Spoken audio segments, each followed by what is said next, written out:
So what about the other 1% of the UFO phenomenon? Has there ever been legitimate sightings? As promised, we're going to cover this 1% in a future episode. But I'll share with you something a wise man once shared with me. Before we should start focusing on dealing with problems outside our world, we should first focus on solving the problems within our world. And before you can start solving problems within your world, you first have to solve problems within yourself and within your surrounding environment of family and friends. So basically what I'm trying to say is that we have priorities that we need to focus on first and foremost so we can successfully build our lives and our minds. Now, it's no secret that the difference between what the government knows about UFOs and aliens and what is shared or released to the public is extremely enormous. And unfortunately, governments and several organizations on Earth are taking advantage of the UFO phenomenon to achieve worldly agendas. So why do we see particle beams, huge ones, firing at things that are, you were saying 200,000 Gs? Yep. I mean, go over that. Well, because I think it's part of a test for if there are bad guys out there. Or maybe they're doing preparations for factions. We may be looking at more than one faction. Remember, these groups tend to fragment. They fractally fragment so that you have wars within wars within wars.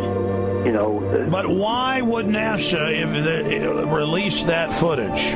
Well, remember, you've got all the good guys in NASA, and then you've got a few who are not good guys. The good guys don't know that there's something to keep secret. Remember, the lie's different at every level. They believe the lies they've been told. So when you set up a structure, an institution, which is supposed to be open and above board and is supposed to present live TV of the shuttle missions, they present live TV. Now, the controllers can't say, oh, well, you can broadcast this, but you can't broadcast that. Because the honest guys will then say, sure. Well, why can't we broadcast that? So people always say if this was happening, it would come out, and it is coming out. Well, I mean, I agree with you. When you've got the Catholic Church saying we need to love the aliens, they're our brothers, when you've got every major denomination saying it, when you've got all the movies, and you've got, in the 80s, huge programs at the Olympics with aliens landing, fake aliens, and you've got huge things the size of 3 football fields floating over Dallas and stuff all over the place. Something's going on. And then I read government documents about fake extraterrestrial landings. Any of this. Why? I mean, you believe it's fake. Remember Operation Northwoods? Yes.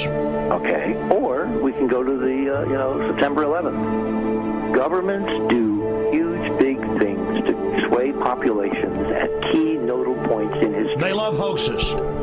Yeah, well, they manufacture history is what it is. We are building, all my UFO friends, I need to shake them because they're so, frankly, they're extremely naive, Alex. They really believe we're building toward disclosure.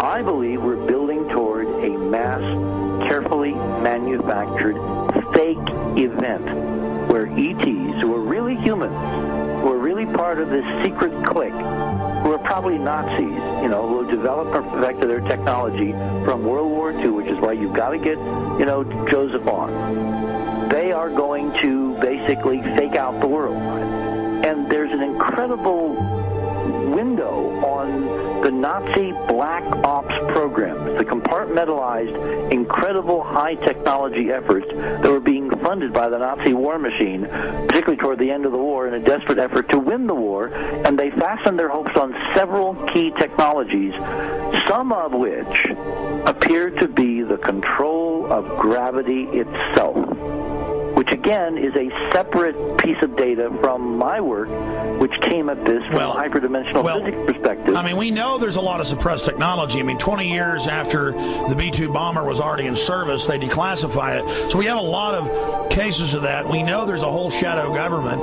This is technology and physics, Alex, that would make anything you think you know like a candle flame compared to a hydrogen bomb. This is a physics that literally allows you to rearrange time.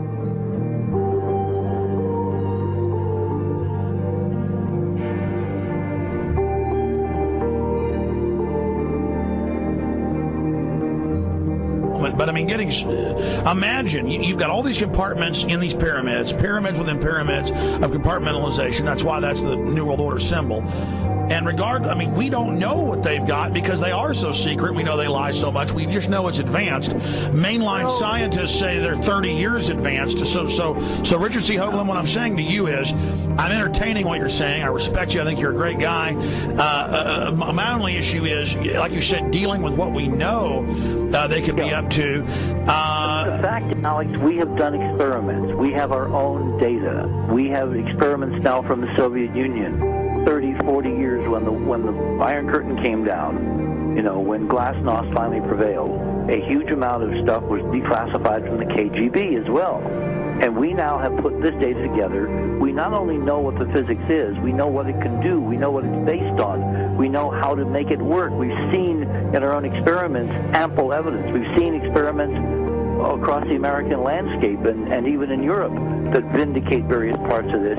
And the latest thing I'm working on, it looks like von Braun himself was deeply involved in some of this early physics experimentation, but they're keeping all the good stuff for themselves. The reason is that if we got access to the good stuff, if we got access to the technologies, the energy, we wouldn't be worried about $4, $5 a gallon gas or $10 a gallon gas. We would live like people are supposed to live, all 6 billion of us who could live lightly on the earth, Alex, with this technology. And live longer. Absolutely, and better, and you could live to 200-300 and have the virility of your 20s and 30s. There's extraordinary medical breakthroughs, there's extraordinary physics breakthroughs, technology breakthroughs, energy. It's all been kept away. Think about it. We're already on a planet hurtling through space, all these wonders around you, and you've been taught it's bizarre to question, and that's because there's so many kooks in the alternative movement who do talk about ridiculous, Hollywood-style green men, instead of really looking at the shadow government and all these crazy secret societies that are admittedly running NASA and the shadow government. Well, ladies and gentlemen, during this talk that I'm going to give you, I'm going to explain to you the history of this phenomenon, who the secret government really is, and I will name them by name, beginning group, the study group. I will tell you who they are today.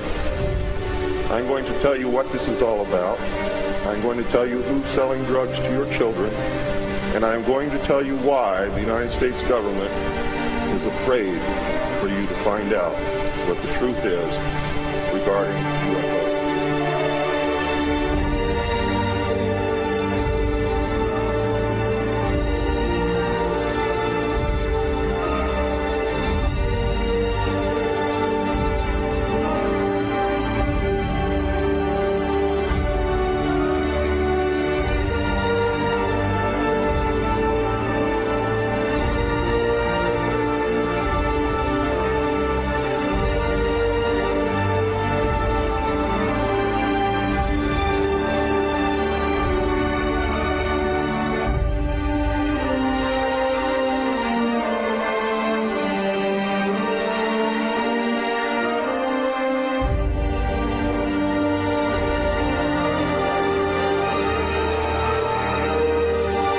And it turns out that even though she remembered that she'd been part of the team to debrief the astronauts, she couldn't remember a thing that they said.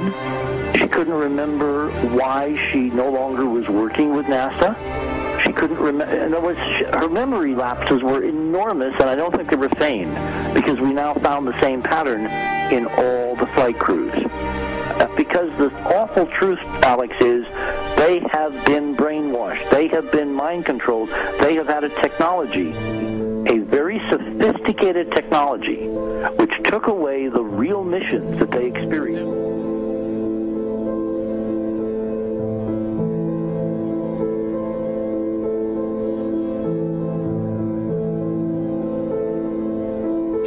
Sorry.